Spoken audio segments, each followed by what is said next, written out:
नमस्कार दोस्तों, आप सभी का स्वागत है आपके अपने यूट्यूब चैनल यूपी एग्ज़ाम 2024 पे।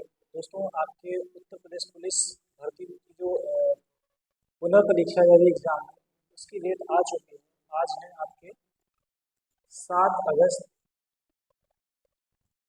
तो इसके अकॉर्डिंग कितने दिन बचे हैं? कुल अब यहाँ पे आपके पास बचे हैं 17 या 18 दिन। आपकी जो परीक्षाएं हैं वो 24 अगस्त से स्टार्ट है। तो दोस्तों, आपकी तैयारी उम्मीद करते हैं अच्छे से हुई होगी। लेकिन फिर भी हम क्या करते हैं, यहाँ पे कुछ प्रैक्टिस सेट को सॉल्व करते हैं। ये जो प्रैक्टिस सेट हम सॉल्व करेंगे, ये आपके लिए काफ़ी हेल्पफुल साबित होने वाले हैं। यहाँ पे आपको करना क्या है, सबसे पहले थोड़ा सा हम इसके पाठ्यक्रम पे चर्चा कर लेते हैं। टोटल आपके जो आते हैं कितने, 150 क्वेश्चन आते हैं और ये 2 नंबर का होता है, तो टोटल 300 नंबर का आता है। ठीक है, आपका ये सामान्य ज्ञान, सामान्य हिंदी रहेगी, संख्यात्मक और मानसिक योग्यता परीक्षा, मानसिक अभिरुचि परीक्षा, बुद्धि लब्धि परीक्षा और तार्किक परीक्षा। तो इस तरह आप यहाँ पे ये देख सकते हैं। सामान्य ज्ञान में अगर बात करें तो ये विज्ञान रहेगा, भारत का इतिहास, संविधान, भारतीय अर्थव्यवस्था, संस्कृति, भारतीय कृषि, वाणिज्य और व्यापार, जनसंख्या, पर्यावरण और नगरीकरण, विश्व भूगोल, भारत का भूगोल, प्राकृतिक संसाधन, उत्तर प्रदेश की शिक्षा संस्कृति, सामाजिक प्रथाओं के संबंध में विशेष जानकारी, उत्तर प्रदेश में राजस्व, पुलिस व सामान्य प्रशासनिक व्यवस्था। दोस्तों, आपने देखा होगा कि जब इसके पहले जो परीक्षा हुई थी तो उसमें जो है काफ़ी जो डिसीजन मेकिंग वाले क्वेश्चन थे वो आए हुए थे कि अगर आप पुलिस में किसी पद पे जो है आसीन है, तो आपके साथ कोई अगर ऐसी स्थिति बनती है तो आप क्या करेंगे। थोड़ा सा उसके बारे में आप देख लीजिएगा। आंतरिक सुरक्षा, आतंकवाद, तो यहाँ पे आप देख सकते हैं इसको ये पुरस्कार, सम्मान, देश राजधानी मुद्राएं, महत्वपूर्ण दिवस, अनुसंधान खोज, पुस्तक और उनके लेखक। तो रिसेंट के 1-2 साल में इतनी पुस्तकें आई हैं और उनके जो लेखक हैं उनके बारे में आप लोग पढ़ लीजिएगा। सोशल मीडिया कम्युनिकेशन, उसके बारे में आप लोग थोड़ा देख लीजिएगा। तो ये आपका जो है सामान्य ज्ञान का सिलेबस है। अगर वहीं हम बात करें सामान्य हिंदी की, तो सामान्य हिंदी में हिंदी और अन्य भारतीय भाषाएं, हिंदी का जो व्याकरण है, मौलिक ज्ञान, हिंदी को मानक बहुत अच्छा, पर्यायवाची है, विलोम है, अनेकार्थक है, वाक्यांशों के स्थान पर एक शब्द, समरूपी भिन्नार्थक शब्द, अशुद्ध वाक्यों को शुद्ध करना, लिंग है, वचन है, कारक है, सर्वनाम, विशेषण, क्रिया, काल, वाच्य, अव्यय। देखिए, हम थोड़ा सा स्पीड ज़्यादा रखे हैं क्योंकि हमको क्या करना है, पूरा ये कवर करना है और ज़्यादा लंबा वीडियो ना हो, इसलिए इसको जो जल्दी खत्म करना है। प्रत्यय, संधि, समास, विराम चिन्ह। हम उम्मीद करते हैं आप लोग हिंदी में 37 लेके आएंगे अगर आपने जो है सारे सेट सॉल्व कर लिए तो। और हिंदी भाषा का पुरस्कार, और उसके बाद यहाँ पे कुछ मिसलेनियस होते हैं वो आते हैं। और यहाँ पे देखिए प्रसिद्ध कवि, लेखक और उनकी प्रसिद्ध रचनाएं। ठीक है, अगर वहीं पे हम मैथ की बात करें, आपका जो संख्यात्मक अभिरुचि है या संख्यात्मक योग्यता परीक्षा, तो इसमें आपका संख्या पद्धति है, नंबर सिस्टम, सिंप्लीफिकेशन, डेसिमल और फ्रैक्शन है, एलसीएम और एचसीएफ है, उसके बाद रेशियो प्रोपोर्शन है, परसेंटेज है, प्रॉफिट एंड लॉस है, डिस्काउंट है, सिंपल इंटरेस्ट है, कंपाउंड इंटरेस्ट है, पार्टनरशिप है, एवरेज है, टाइम एंड वर्क है, उसके बाद टाइम एंड डिस्टेंस है। फिर कुछ आपको यहाँ पे ग्राफ वगैरह देखने को मिलेगा, जिसको use of tables and graphs, mensuration, 2D 3D का देखने को मिलेगा, arithmetic computations and other analytical function और मिसलेनियस। मिसलेनियस आपको यहाँ पे सब जगह मिलेगा। तो मिसलेनियस इसलिए लिख दिया जाता है ताकि अगर कल को यहाँ पे कोई क्वेश्चन मार्क उठाना चाहे कि ये तो सिलेबस के बाहर का था, तो उसमें बोल दिया जाएगा कि हमने पहले से यहाँ पे मिसलेनियस लिख रखा था। तो आपको ये जो बोर्ड होता है अपने डिफेंस के लिए मिसलेनियस इसमें यूज कर देता है। अब यहाँ मानसिक योग्यता की बात करें तो यहाँ पे logical diagram, symbol relationship interpretation, perception test है, वर्ड फॉर्मेशन टेस्ट है, लेटर एंड नंबर सीरीज है, उसके बाद वर्ड एंड अल्फाबेट एनालॉजी है, कॉमन सेंस टेस्ट है, और डायरेक्शन सेंस टेस्ट है, लॉजिकल इंटरप्रिटेशन ऑफ डाटा है। उसके बाद फिर यहाँ पे फोर्सफुलनेस ऑफ आर्ग्यूमेंट और डिटरमाइनिंग इम्प्लाइड मीनिंग। ठीक है, तो ये आप यहाँ पे ये है। उसके बाद ये फिर मानसिक अभिरुचि में आप देख सकते हैं क्या यहाँ पे रूल्स ऑफ लॉ है, एबिलिटी है, एडेप्टेबिलिटी है, प्रोफेशनल इंफॉर्मेशन बेसिक लेवल की, पुलिस सिस्टम कैसा है, और contemporary police issues and law and order, interest in profession, mental toughness, sensitivity towards. तो आप यहाँ पे देख सकते हैं कि ये सब चीज़ें जो है आपके सिलेबस में दी हुई है। तो चलिए हम बिना किसी देरी के आगे चलते, सिलेबस आप लोग थोड़ा स्लो करके देख लीजिएगा। सबसे पहले हम बात करते हैं प्रैक्टिस सेट 1। तो प्रैक्टिस सेट 1 जो है, इसमें टोटल हमको मिलेगी कितने, 150 क्वेश्चन, और इसको जो है हमें सॉल्व करना है।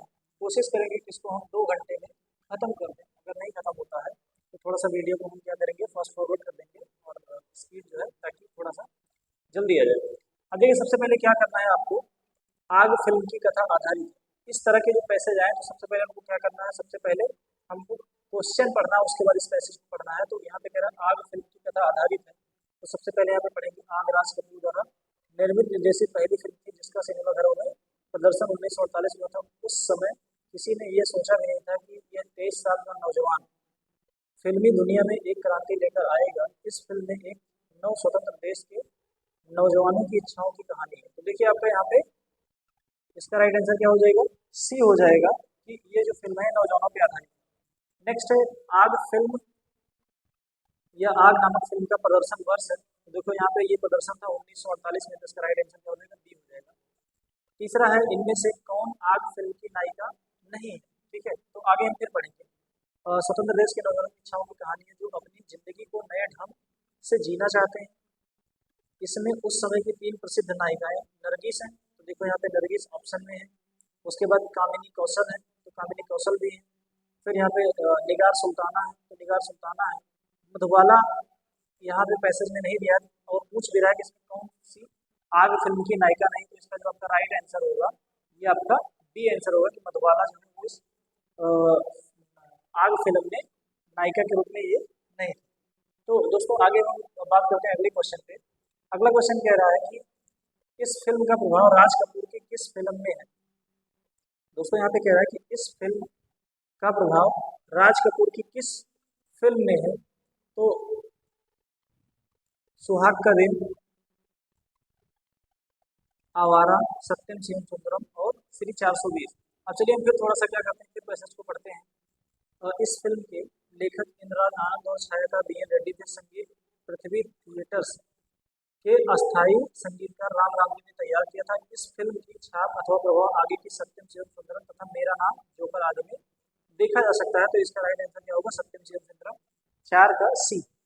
आग के प्रदर्शन के समय राज कपूर की उम्र कितनी थी, तो देखो यहाँ पे लिखा है ना यह 23 साल का नौजवान, तो राज कपूर की जो उम्र थी वो 23 वर्ष थी। इसका राइट आंसर क्या हो जाएगा, 5 में डी हो जाएगा। फिर कह रहा है कि 6 जो है मगही किस उपभाषा की बोली है। दोस्तों यहाँ पे कह रहा है कि मगही किस उपभाषा की बोली, तो दोस्तों जो मगही ये बिहारी जो आपकी उपभाषा उसकी बोली है। और अगर हम बिहारी उपभाषा की बात करें तो बिहारी उपभाषा के अंतर्गत भोजपुरी तथा मैथिली इसके अंतर्गत क्या आती है, भोजपुरी और मैथिली ये जो है बोलियां आती हैं। तो पहले आती है क्या, सबसे पहले भाषा, भाषा से छोटी उपभाषा और उपभाषा से छोटी क्या होती है, बोली होती है। तो यहाँ पे कह रहा है कि मगही किस उपभाषा की बोली है, तो जो मगही है आपकी बिहारी उपभाषा की बोली है। अगर हम बिहारी की बात करें तो इसमें आपको कुछ बोलियां और देखने को मिलेगी, जैसे भोजपुरी हो गई और मैथिली होगी, ये आपको यहाँ पे देखने को मिलेगी। नेक्स्ट है रावण सिर सरोज वंचारी चल रघुवीर सिली मुखधारी, सिली मुख में अलंकार है। तो दोस्तों यहाँ पे पूछ रहा है कि सिली मुख में अलंकार है, तो यहाँ पे आपका राइट आंसर है ऑप्शन यहाँ पे दे रखा है, ए श्लेष, बी लटानुप्रास, सी वृत्तानुप्रास और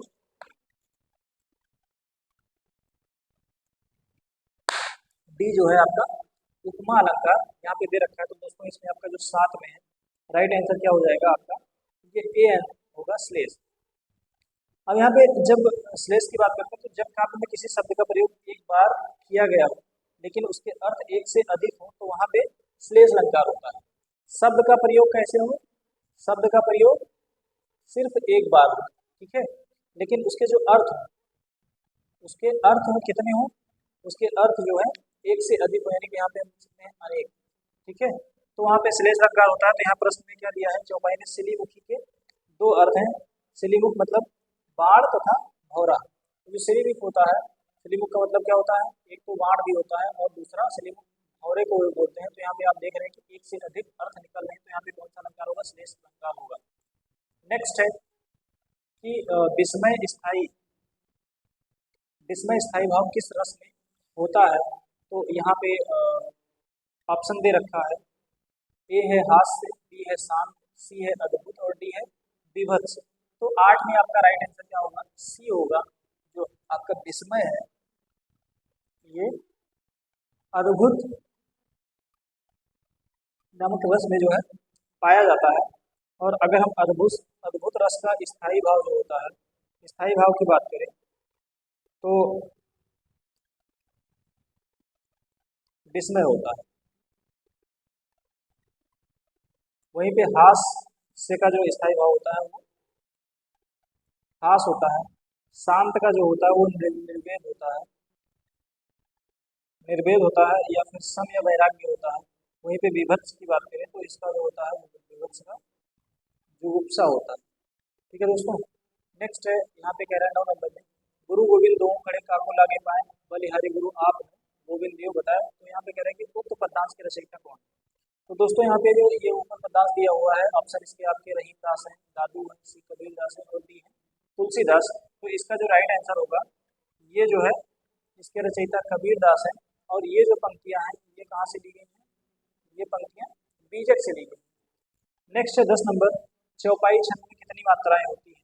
तो राइट आंसर है ए, ऑप्शन ए में जो है 11, बी में 12, सी में 16 और डी में 18। तो यहाँ पे दोस्तों चौपाई छंद में टोटल कितनी मात्राएं होती हैं, 16 मात्राएं होती हैं। चौपाई छंद कैसा है, एक सममात्रिक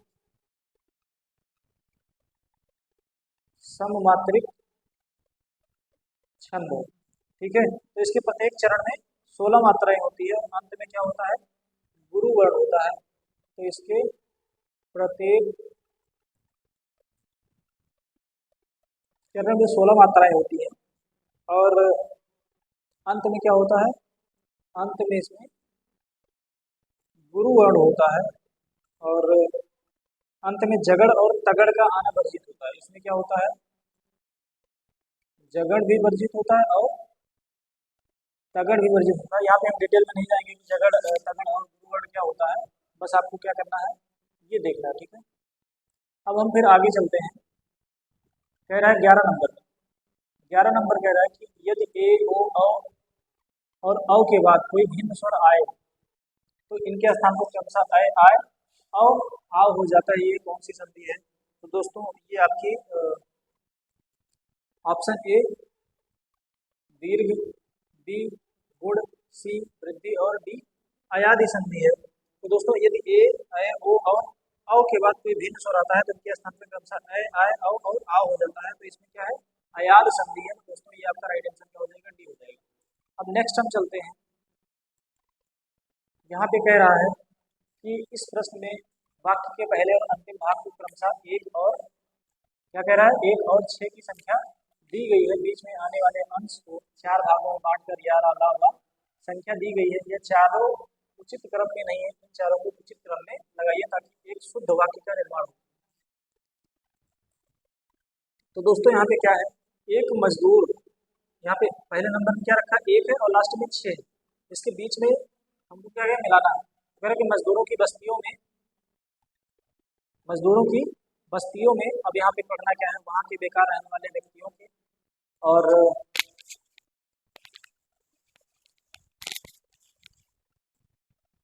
व्यक्तियों के अपेक्षाकृत अनजान होने से और कल्याणकारी कार्यकलापों के न होने से तथा मनोरंजन शिक्षा आदि की सुविधाओं से बिगड़ने की संभावना रहती है।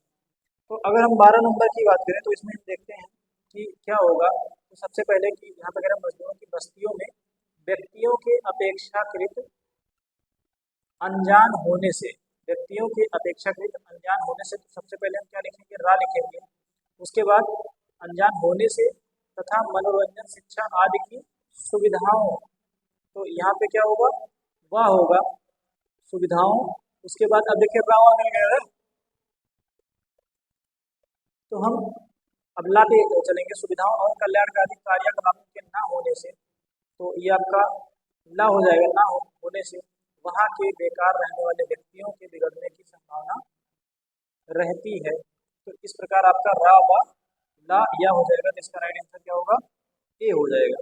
वहीं पे अगर हम बात करते हैं 13 नंबर में, तो खेत का सही तत्सम शब्द चुनिए। तो खेत का जो सही तत्सम होता है वो आपका क्षेत्र होता है। तो इसका राइट आंसर क्या होगा, ये बी हो जाएगा। ठीक है दोस्तों, नेक्स्ट है जहाँ उपमेय में उपमान की समानता की संभावना व्यक्त की जाती है वहाँ पे कौन सा अलंकार होता है? तो इसका राइट आंसर क्या हो जाएगा? जहाँ क्या है, उपमेय में उपमान की संभावना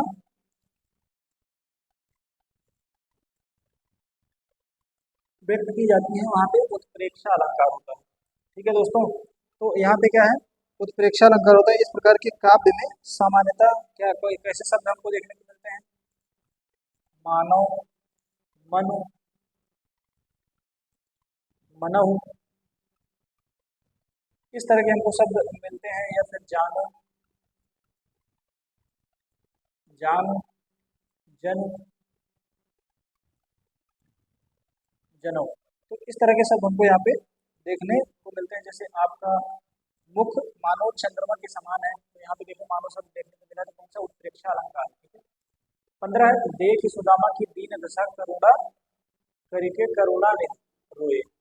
देख सुदामा की दीन दशा करुणा करके करुणा ने रोए में कौन सा रस है? तो देखो यहाँ पे आपको ऑप्शन ए है वियोग श्रृंगार, बी है रौद्र, सी है करुण, और डी है शांत। तो यहाँ पे कह रहा है कि जब करुणा नदी के मतलब यहाँ पे जब भगवान कृष्ण की बात की जा रही थी, जो अपने सखा सुदामा जी को देखते हैं, तो वो क्या करते हैं, उनकी दशा को देख के वो, उनकी जो दीनहीन दशा थी, फटे पुराने कपड़े थे, मैंने कुचैले कपड़े, उनको देख के क्या होता है, कृष्ण जी रोने लगते हैं। तो यहाँ पे कृष्ण जी के मन में क्या होती है? करुणा उत्पन्न होती है। तो इसका राइट आंसर क्या होगा? 15 में सी होगा। ठीक है दोस्तों, अब यहाँ पे आगे हम चलते हैं। आगे कह रहा है कि 16 नंबर में आजन्म शब्द में समास है। आजन्म शब्द में कौन सा समास है? तो दोस्तों यहाँ पे अव्ययी भाव समास है। तो अव्ययी भाव जिस समास का प्रथम पद क्या होता है? अव्यय होता है। अगर यहाँ पे जो समास होता है प्रथम तथा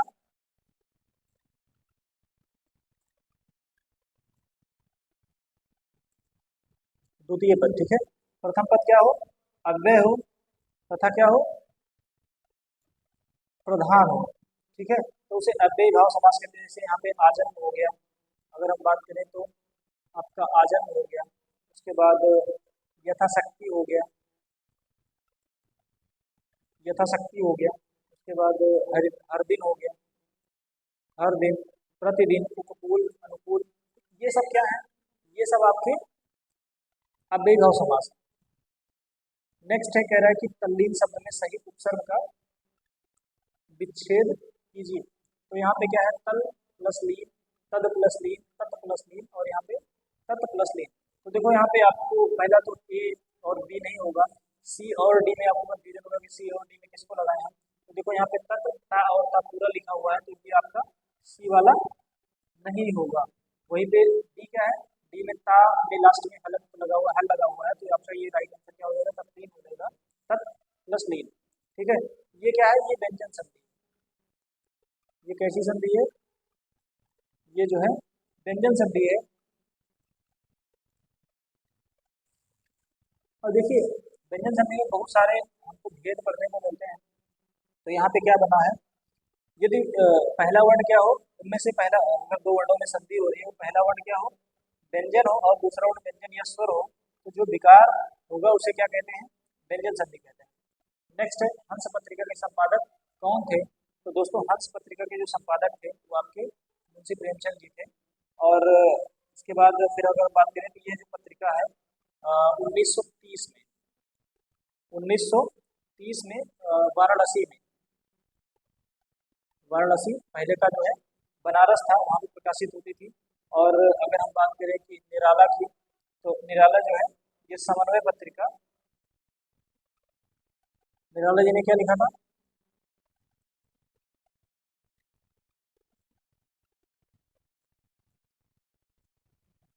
1922-23 में इन्होंने इसको प्रकाशित किया था। कहाँ पे? कलकत्ता में। निराला जी ने समन्वय पत्रिका जो है प्रकाशित किया था कलकत्ता में।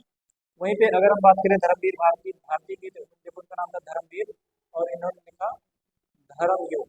ठीक है, ये प्रकाशित हुई 1950 में। कहाँ पे? मुंबई में। अगर हम बात करें अज्ञे की, आप लोग कमेंट करके बताएंगे अज्ञे का पूरा नाम क्या था? तो इन्होंने लिखा था, प्रकाशित किया था प्रतीक पत्रिका। प्रतीक पत्रिका 1947 में। कहाँ से? यहाँ पे इलाहाबाद से जो वर्तमान में प्रयागराज के नाम से जाना जाता है। गोद में लड़का शहर भर में ढिंढोरा, मुहावरा का सही अर्थ है बताओ। तो यहाँ पे कहना है तो घर में छोरा बाहर ढिंढोरा, ठीक है।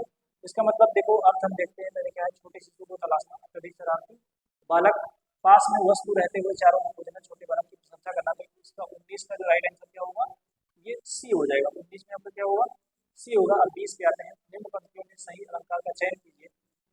पानी रिच नींद प्यासी मोह सुन सुन आवे हंस।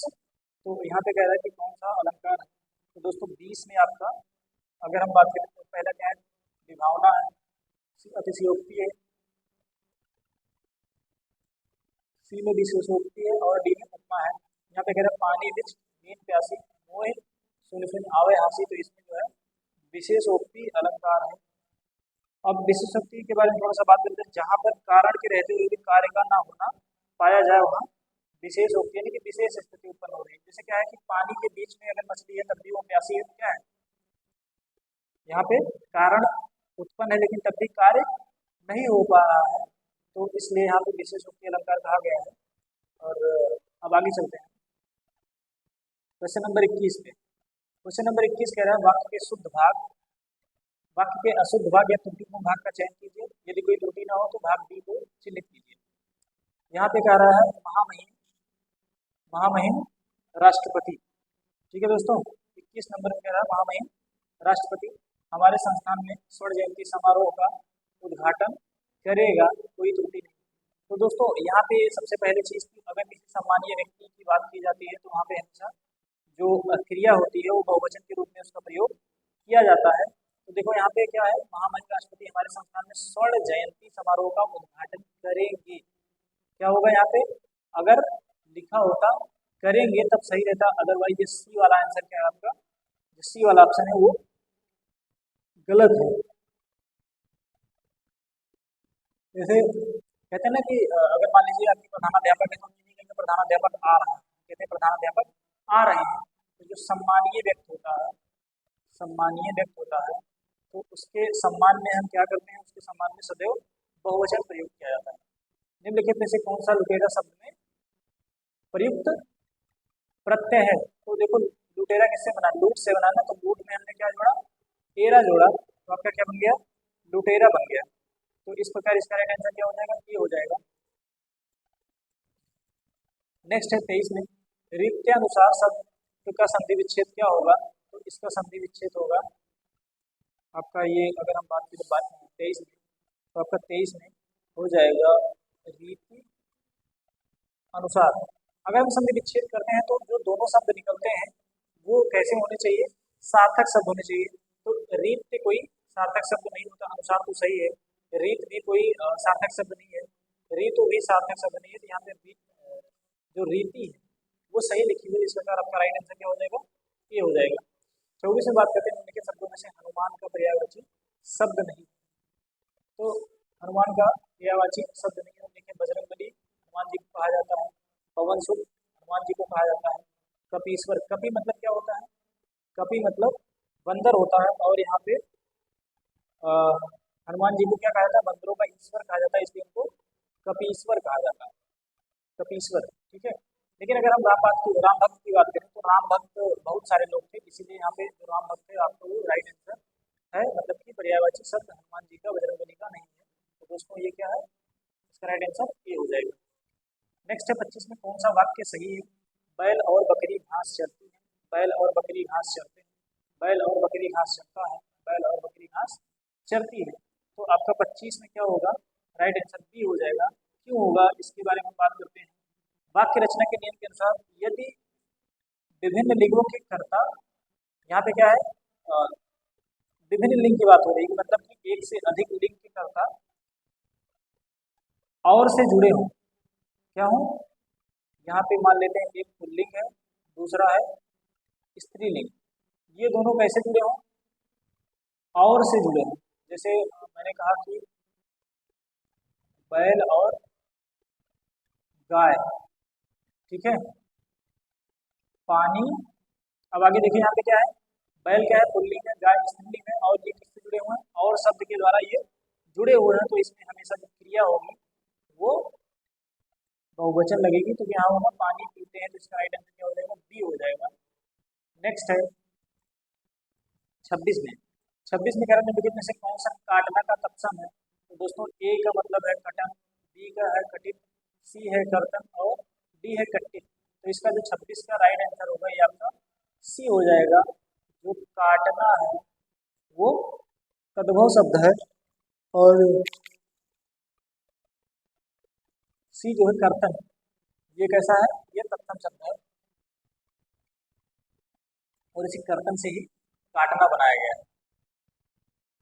नेक्स्ट है 27 नंबर में अव्ययी भाव वाक्य खंडों से क्रमबद्ध वाक्य बनाई, अव्ययी भाव बने अव्यवस्थित वाक्य। दोस्तों अभी इस टाइम बज रहा है रात का 2 और नींद बहुत जोर की लगी है, तो कभी कभी पलकें जो है बंद हो जाती है, इसलिए जो है यहाँ पे थोड़ा सा प्रोनाउंसिएशन में समस्या हो जा रही है। कह रहा है कि अव्यवस्थित वाक्य खंडों से क्रमबद्ध वाक्य बनाइए और उचित क्रम चुनिए। कह रहा है कि भारतीय बिना हिंसक विरोध के शुरू से सहते आर्थिक और सामाजिक अन्याय को चले आए।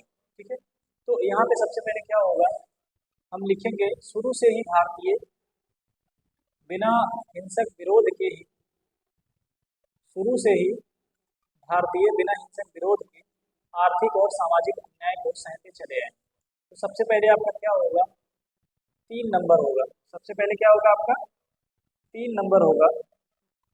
उसके बाद 3 के बाद शुरू से ही, फिर थोड़ा सा यहाँ पे 1 मिनट, 3 नंबर, तो 3 नंबर किस में है, डी में, 3 नंबर डी में है यहाँ पे। उसके बाद फिर कह रहा है 5, शुरू से ही आर्थिक और सामाजिक अन्याय को, हाँ ठीक है, यहाँ पे कह रहे हैं 3 उसके बाद 5, शुरू से ही आर्थिक और सामाजिक अन्याय को। उसके बाद 2 नंबर बिना हिंसक विरोध के, बिना हिंसक विरोध के, फिर क्या है भारतीय सहते चले आए। तो आपका राइट आंसर क्या होगा, डी होगा। 28 नंबर पे चलते हैं। अवधि शिला का पूर्व पर था गरुधार और तिल तिल काट रही थी दृग जलधार। इस उद्धरण में प्रयुक्त छंद कौन सा है। यहाँ पे 28 नंबर की बात की जा रही है कि जो 28 नंबर है इसमें किस छंद का प्रयोग किया गया है। तो दोस्तों इसमें आपके जो ऑप्शन भी है दोहा है, सोरठा है, बरवे है और गीतिका है। तो दोस्तों इसमें जो छंद प्रयोग हुआ है ये बरवे हुआ है। जो बरवे होता है वो कैसा है, अर्ध सम मात्रिक छंद है, अर्ध सम मात्रिक छंद है बरवे। ठीक है, इस छंद के विषम चरण, विषम चरण का मतलब पहले और तीसरे चरण में 12-12 मात्राएं होती हैं।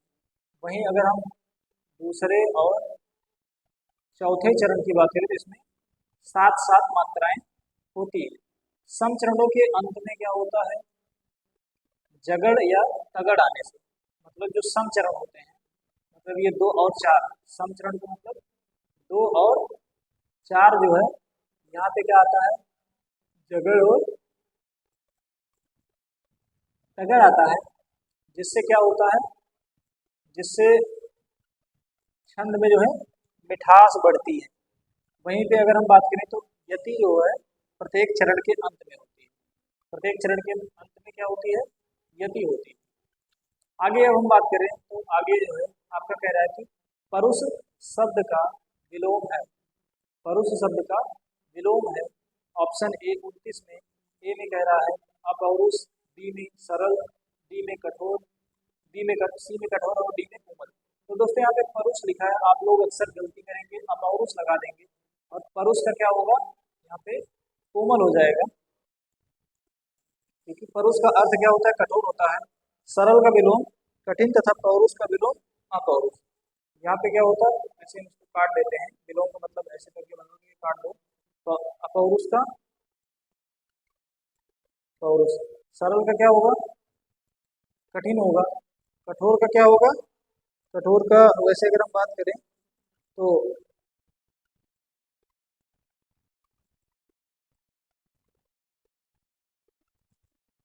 यहाँ पे मुलायम भी हम लिख सकते हैं। 30 नंबर में जिसका जन्म पहले ही हुआ हो, वाक्य के लिए एक उपयुक्त शब्द का विकल्प चुनें। ऑप्शन ए है अग्रज, बी है ज्येष्ठ, सी है वरिष्ठ और डी है श्रेष्ठ। यहाँ पे श्रेष्ठ जो होता है क्वालिटी की बात की जा रही है, किसी को गुण अगर किसी से ज्यादा है उसको हम बोलते हैं श्रेष्ठ। वो मानसिक गुण, भौतिक गुण, कोई भी गुण हो सकते हैं। वहीं पे अगर हम बात करें यहाँ पे अग्रज है, ज्येष्ठ है, तो वो कभी भी बोलते हैं ना वरिष्ठ अधिकारी, तो ये जो है पद में अक्सर यूज किया जाता है, तो अग्रज होगा। जैसे अगर हमसे पहले कोई पैदा हुआ तो उसको अग्रज बोलते हैं। ठीक है, आगे है, चलते हैं हम क्वेश्चन नंबर 31 पे। चिर जो जोरी जुड़े क्यों न सने गंभीर, को घटिए वृषभानुजा वे हलदर के वीर। वृषभानुजा और हलदर के में कौन सा अलंकार है? तो दोस्तों यहाँ पे 31 की बात की जा रही है, तो 31 में आपका सी होगा। यहाँ पे क्या है, श्लेष अलंकार है। थोड़ा सा श्लेष अलंकार के बारे में बात कर लेते हैं। जहाँ किसी शब्द के एक से अधिक अर्थ निकलते हैं वहाँ श्लेष अलंकार होता है। श्लेष शब्द श्लिष्ट शब्द से निष्पन्न, जिसका अर्थ होता है चिपका हुआ। तो यहाँ पे एक शब्द में कई अर्थ चिपके हुए होते हैं, इसलिए क्या होता है, इसलिए यहाँ पे श्लेष अलंकार है। क्योंकि वृष, भानुजा और हलधर, ठीक है, तो यहाँ पे हलधर किसको कहा गया है? हलधर यहाँ पे बलराम जी को कहा जाता था। और वृषभान का मतलब क्या है? वृषभानुजा यहाँ पे राधा जी की बात की जा रही है। और वृषभ, वृषभ का मतलब बैल भी होता है। तो इसीलिए जो है यहाँ पे एक शब्द के कई अर्थ निकल रहे हैं, तो यहाँ पे क्या होगा, यहाँ पे होगा श्लेष अलंकार। 32 नंबर कहते हैं, मेरे घर से आपका घर 5 किलोमीटर दूर है। इस वाक्य में घर से में कौन सा कारक है? तो आपने पढ़ा होगा कर्ता ने कर्म करण से। ठीक है, तो देखते हैं यहाँ पे क्या क्या ऑप्शन में दे रखा है। ऑप्शन में आपका दे रखा है, ए है कर्म, बी है करण, सी है संबंध और डी है अपादान। तो अगर हम कहते हैं पेड़ से पत्ता अलग हो रहा है, तो वहां पे जब से का अर्थ है तो पत्ता अलग हो रहा है, तो मतलब अलग होने का बोध हो रहा है, तो यहाँ पे अपादान का अर्थ होता है। और आपका जो 32 नंबर है, 32 नंबर है, एक मिनट, 32 नंबर फिर से देख लेते हैं। हाँ, मेरे घर से आपका घर 5 किलोमीटर दूर है, यहाँ पे भी अलगाव का बोध हो रहा है, तो यहाँ पे भी क्या होगा, अपादान कारक होगा। और राइट आंसर आपका क्या हो जाएगा, डी हो जाएगा। ठीक है दोस्तों, कह रहे हैं कि वाचस्पति किस समास का समस्त पद है? जो वाचस्पति है 33 नंबर, तो आपका वाचस्पति क्या है, अलुक तत्पुरुष है। क्या है, अलुक तत्पुरुष है। इसका राइट आंसर क्या हो जाएगा, बी हो जाएगा। लेकिन में कौन सा शब्द पुल्लिंग है? तो आय हो गया, व्यय हो गया, और नहर हो गया, और लहर हो गया। तो इसका जो राइट आंसर होगा 34 नंबर में, 34 में आपका बी होगा। कहते हैं ना, लहरें आती जाती रहती। तो क्या है, यहाँ पे स्थिति होने का बोध हो रहा है, नहर की खुदाई चल रही है। ठीक है, तो ये भी क्या है, ठीक है, और आय, ये सब आपके क्या है, स्त्रीलिंग है, लेकिन जो व्यय है वो पुल्लिंग है। निम्नलिखित शब्दों में से एक वचन है प्राण, दर्शन, ओठ और तेल। अगर हम 35 नंबर की बात करें, तो 35 नंबर में जो तेल है वो आपका क्या है, वो एक वचन है, बाकी सारे बहुवचन है। तेल शब्द क्या है, एक वचन है। द्रव्यवाचक संज्ञाओं का प्रयोग एक वचन होता है। कुछ शब्द सदैव बहुवचन में प्रयोग होते हैं, जैसे प्राण हो गया, जैसे दर्शन हो गया, जैसे लोग हो गया, जैसे आंसू हो गया, आंसू हो गया, ठीक है, ऊंट हो गया, दाम हो गया, अक्षत हो गया। ये सब हमेशा कैसे प्रयोग किए जाते हैं, ये सब हमेशा जो है बहुवचन में प्रयोग किए जाते हैं। ठीक है दोस्तों, नेक्स्ट है विद्याभ्यास का संधि विच्छेद क्या होगा?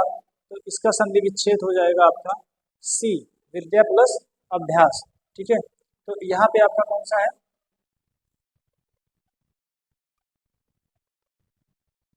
स्वर संधि है। और कौन सी स्वर संधि है?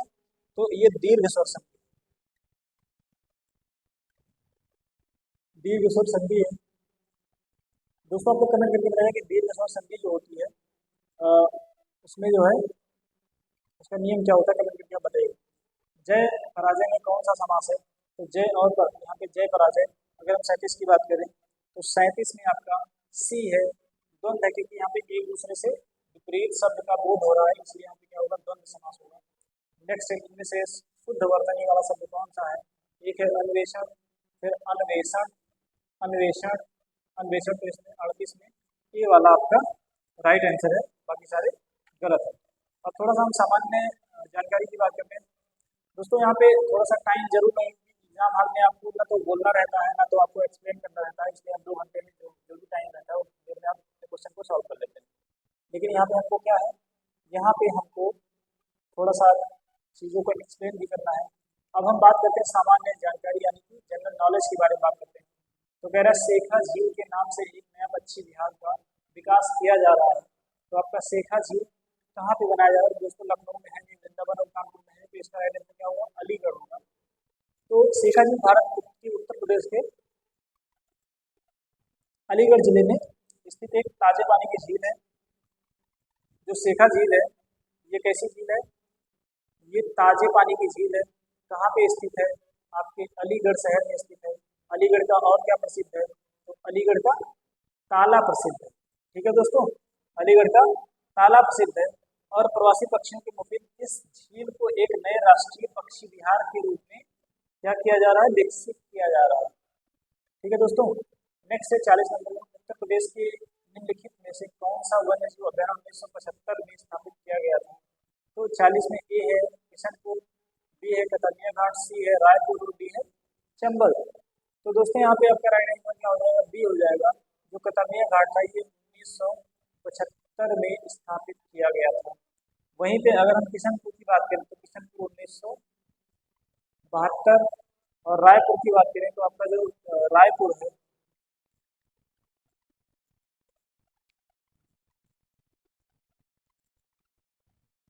यहाँ पे रायपुर नाम का कोई भी वन्यजीव पक्षी अभ्यारण्य स्थापित नहीं किया गया है।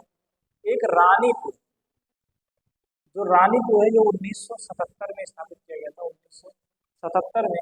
वहीं पे जो चंबल वन्यजीव अभ्यारण्य है 1979 निम्नलिखित प्रकारों की मिट्टी में से किस एक की बुंदेलखंड क्षेत्र में प्रमुखता है? तो दोस्तों यहाँ पे कह रहा है कि किस एक मिट्टी की बुंदेलखंड में प्रमुखता है। सबसे पहले तो कह रहा है कि काली कपास की मिट्टी, जलोढ़ मिट्टी, करैल मिट्टी और बंजर मिट्टी। दोस्तों 41 नंबर में आपका क्या होगा? ये होगा, क्योंकि बुंदेलखंड जो क्षेत्र है वहाँ पे काली कपास मिट्टी की प्रचुरता पाई जाती है। और काली मिट्टी जो होती है यहाँ पे 2 प्रमुख की मिट्टी पाई जाती है, काबर और मार्ग। इस तरह की मिट्टी में जल धारण क्षमता अधिक होती है और उत्पादन क्षमता भी क्या होती है? अत्यधिक होती है। ठीक है दोस्तों, तो काली मिट्टी के बारे में आप लोग समझ गए होंगे कि ये क्या है। ये आपकी काली कपास मिट्टी कहाँ पाई जाती है? चंबल क्षेत्र में पाई जाती है। और चंबल क्षेत्र में जो काली मिट्टी पाई जाती है उसको 2 भागों में विभाजित किया गया है, काबर और मार्ग। इस तरह की जो मिट्टी होती है उसमें क्या होती है? जल धारण की क्षमता क्या होती है? अत्यधिक होती है, और उत्पादन क्षमता भी क्या होती है? इसमें अधिक होती है। नेक्स्ट है बुंदेलखंड आर्थिक क्षेत्र में जनपदों की संख्या है। तो आपका जो बुंदेलखंड क्षेत्र है वहाँ पे जो जनपद है वो 7 जनपद है। कौन कौन से? यहाँ पे लिख लीजिएगा। आपका सबसे पहले तो चित्रकूट है, उसके बाद बांदा है, फिर महोबा हो गया, हमीरपुर, महोबा, हमीरपुर, जालौन, झांसी,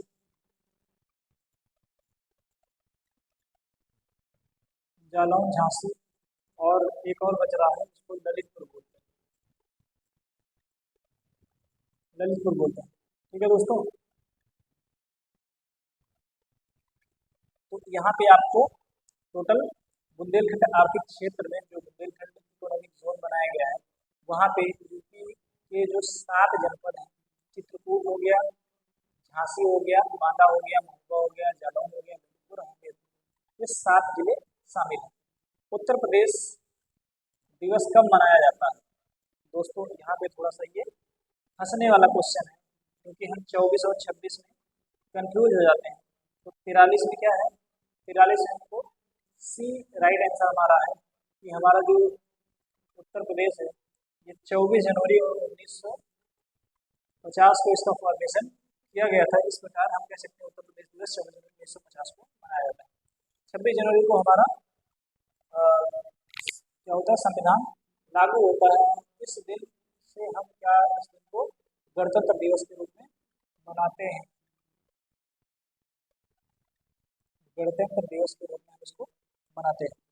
नेक्स्ट है मई 2023, बोला अहमद टिनकू किस देश के नए राष्ट्रपति के रूप में शपथ ग्रहण किए। तो आपका जो 44 नंबर क्वेश्चन है, 44 में आपका राइट आंसर हो जाएगा कि नाइजीरिया के राष्ट्रपति के रूप में मई 2023 बोला अहमद टिनकू, बोला अहमद टिनकू है, इन्होंने क्या किया, इन्होंने राष्ट्रपति के रूप में शपथ लिया। इन्होंने मोहम्मद बुहारी का स्थान लिया। इनके पहले जो मोहम्मद बुहारी जी थे।